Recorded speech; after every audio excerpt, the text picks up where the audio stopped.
Apoptosis adalah proses kematian sel terprogram yang berperan penting dalam menjaga keseimbangan antara pembentukan dan penghancuran sel. Proses ini terjadi secara teratur untuk menghilangkan sel yang rusak, terinfeksi, atau tidak lagi dibutuhkan tanpa menimbulkan peradangan. Terdapat dua jalur utama dalam apoptosis, yaitu jalur ekstrinsik yang dipicu oleh sinyal luar sel melalui reseptor kematian dan jalur intrinsik yang dimulai dari kerusakan internal seperti stres oksidatif dan kerusakan DNA. Kedua jalur ini akan berujung pada aktivasi enzim caspase sebagai eksekutor kematian sel. Pada jalur ekstrinsik, ikatan antara ligan fas dengan reseptor fas menstimulasi pembentukan kompleks sinyal kematian. Kompleks ini kemudian mengaktifkan caspase 8 sebagai inisiator. Sedangkan pada jalur intrinsik, kerusakan DNA memicu pelepasan sitokrom C dari mitokondria. Sitokrom C bergabung dengan APAF1 dan procaspase 9 membentuk kompleks apoptosom yang mengaktifkan caspase 9.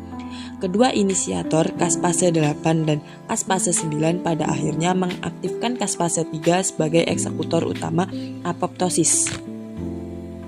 Caspase 3 yang telah aktif bertindak sebagai eksekutor utama apoptosis.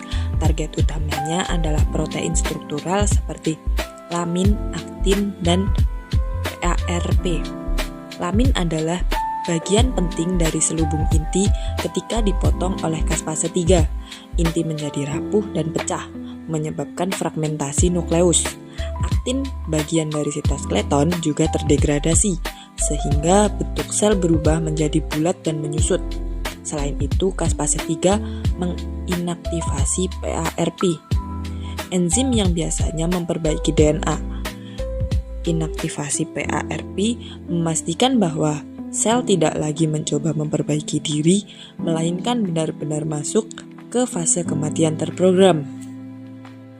Gen CASP3 dikontrol oleh P53, protein pengawas genom. Ketika DNA mengalami kerusakan, P53 menempel pada promotor gen CASP3 dan mengaktifkan transkripsinya. Hal ini meningkatkan sintetis caspase 3 baru, mempercepat kematian sel rusak, dan mencegah akumulasi mutasi.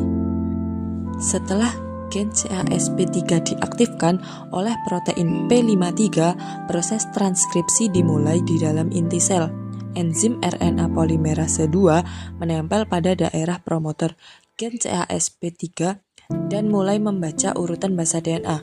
Pada tahap ini, DNA yang awalnya terpilin rapat akan terbuka membentuk incostable form, yaitu kondisi ketika heliks ganda DNA menjadi tidak stabil atau tidak konstan, membuka sebagian enzim untuk mengakses cetakannya. Proses ini memungkinkan RNA polimerase mensintetis rantai mRNA CASP3 yang merupakan salinan genetik dari DNA. Setelah mRNA selesai disintetis, ia akan meninggalkan inti sel menuju ribosom di sitoplasma. Di sana, mRNA CASP3 akan diterjemahkan menjadi protein CASP3, enzim utama yang mengeksekusi proses apoptosis. Aktivasi CASP3 diatur oleh keseimbangan antara protein aktivator dan penekan apoptosis.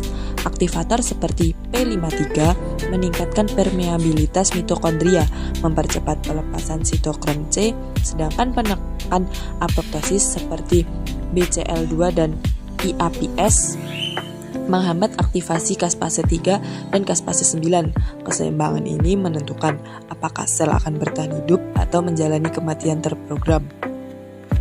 Pada tahap akhir, sel yang mati akibat apoptosis membentuk badan apoptotik kecil yang segera dikenali oleh makrofag. Fragmen ini dibersihkan tanpa menimbulkan peradangan, menjaga kestabilan jaringan tubuh. Caspase 3 adalah eksekutor akhir dari apoptosis yang memastikan kematian sel berlangsung secara terkontrol. Melalui aktivasi oleh caspase 8 dan caspase 9, pemotongan protein struktural seperti lamin, aktin, dan PARP, serta pengaturan ekspresi gen oleh P53, caspase 3 menjaga agar sel yang rusak dapat dihilangkan dengan aman. Tanpa peran caspase 3, sel rusak akan terus bertahan dan dapat berubah menjadi sel kanker. Sebaliknya, Aktivasi berlebihan caspase 3 dapat menyebabkan degenerasi jaringan, seperti pada penyakit neurodegeneratif. Dengan demikian, caspase 3 bukan hanya alat penghancur, tetapi juga penjaga keseimbangan antara kehidupan dan kematian di tingkat seluler.